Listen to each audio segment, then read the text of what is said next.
बिस्मिल्लाहिर्रहमानिर्रहीम अस्सलामुअलैकुम रहमतुल्लाह। मोहम्मद बिन सलमान की जानिब से बहुत ही खुफिया मैसेज, बहुत खुफिया, बड़ा ही कॉन्फिडेंशियल, ये बहुत बड़ा पैगाम पाकिस्तान की गवर्नमेंट को, ख़ास तौर पर जो पाकिस्तान की इस्टेब्लिशमेंट है उनको दिया गया। और ये दिया गया है जब जनरल आसिफ गनी ने सऊदी अरब का दौरा किया।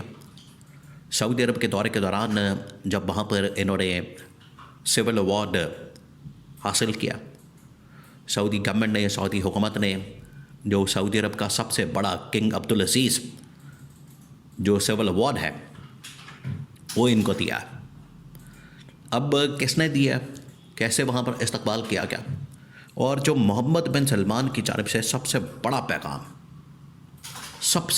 पैगाम आज की सिचुएशन में, आज की सूरत हाल में, जहाँ पर इंटरनेशनली बहुत सारी डेवलपमेंट्स हो रही हैं, पाकिस्तान एक क्राइसिस के अंदर है, पाकिस्तान एक इस वक्त दोराहे पर आके खड़ा हो गया, एक मोड़ के ऊपर आके खड़ा हो गया, और पाकिस्तान के लिए जो सिचुएशन बन गई है वो डू और डाई वाली सिचुएशन बन गई है कि अब किस तरफ आपने जाना है। तो ऐसे में जो मोहम्मद बिन सलमान का पैगाम है वो बड़ा वाज़ेह है। 2-3 चीज़ें आप ज़रा इमेजिन करें, बड़ा गौर से आपने इसको सुनना है और समझना है। 2-3 चीज़ें। पहली बात ये कि जब जनरल आसिफ गनी ने पाकिस्तान इंडिया के दरमियान जंग होती है तो वो जीती, तो जनरल आसिफ गनी को बड़ा अप्रिशिएट किया गया आलमी सतह के ऊपर भी, पाकिस्तान के अंदर कि पाकिस्तान में तो इसमें तो कोई दो राय नहीं, शक वाली बात नहीं है। पूरी पाकिस्तानी कौम जब भी इंडिया के ख़िलाफ़ जंग की बात होगी, सरहदों की हिफाजत की बात होगी और अपनी बॉर्डर्स की हिफाजत की बात होगी, तो जवानों की हिम्मत, जवानों का जज्बा, जवानों की ताकत, जवानों का लड़ना, फ़ौजी जवानों का, वो चाहे नेवी हो, आर्मी हो, एयरफोर्स हो, हमेशा पाकिस्तान की कौम जो है उनके पीछे खड़ी होती है, उनका साथ देती है। इसमें तो कोई शक वाली बात है। लेकिन इंटरनेशनली भी जनरल आसिफ गनी को बड़ा अप्रिशिएट किया गया, और जब भी जाते वहाँ पर बैनुल अक़वामी दौरे पर, इंटरनेशनल टूर में, तो उनकी मुलाकात होती, मोहम्मद बिन सलमान के साथ उनकी मुलाकात होती, ट्रंप के साथ अमेरिका का दौरा करते तो उनकी मुलाकात होती। लेकिन ये पहली बार हुआ है, तो ऐसा क्या हो गया? सवाल सबसे बड़ा ये है। देखिए, ये इस चीज़ को, मोमेंटम को बिल्डअप रखना, मोमेंटम को कंटिन्यू रखना कि आपकी उसी तरह से इज़्ज़त व वक़ार और एहतराम कायम रहे, ये बड़ा मुश्किल काम होता है। आपको बूस्ट लगता है, आप एकदम टेक ऑफ करते हैं, आपकी पोजीशन बनती है, लेकिन उसको कायम व दायम रखना बड़ा मुश्किल काम होता है। अब ये जो पोजीशन बन चुकी थी, अब उसमें लगता है थोड़ी बहुत कमी आई है। उसकी 2-3 मिसालें, चंद मिसालें आपने उसको देखना है, फिर आपने फ़ैसला करना है कि उसकी चंद मिसालें।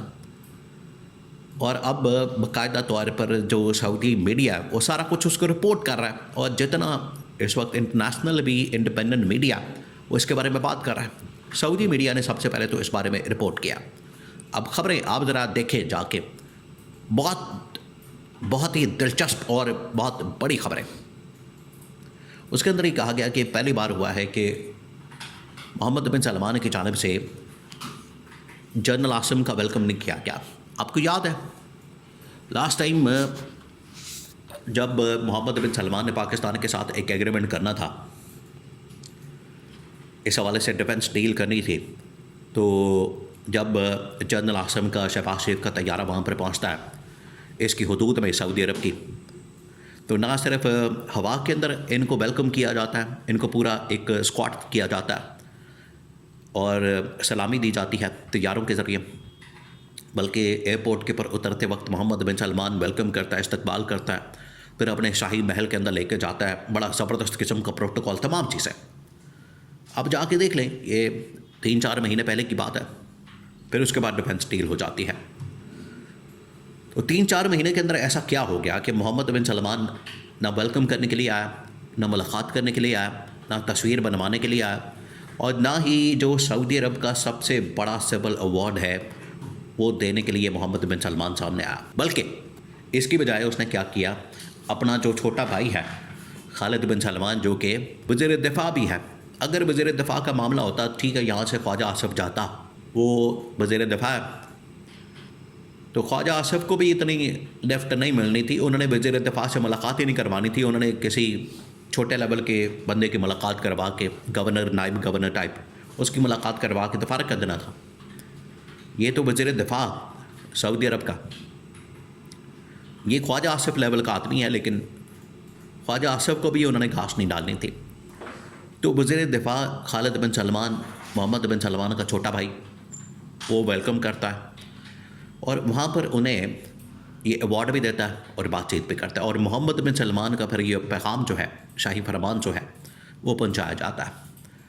देखिए, पिछले तकरीबन कोई 3-4 महीने से मोहम्मद बिन सलमान ने, इससे पहले जंग के बाद थोड़ी सिचुएशन बदली, अब वो ठंडा पड़ गया मामला।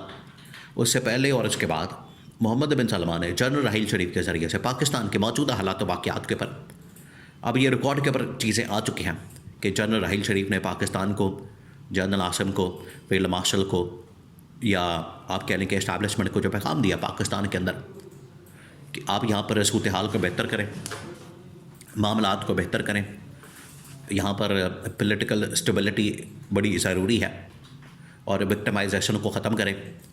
ये पैगाम जो दिया गया था, ये असल में जनरल राहील शरीफ के ज़रिए से मोहम्मद बिन सलमान ने पहुँचाया था।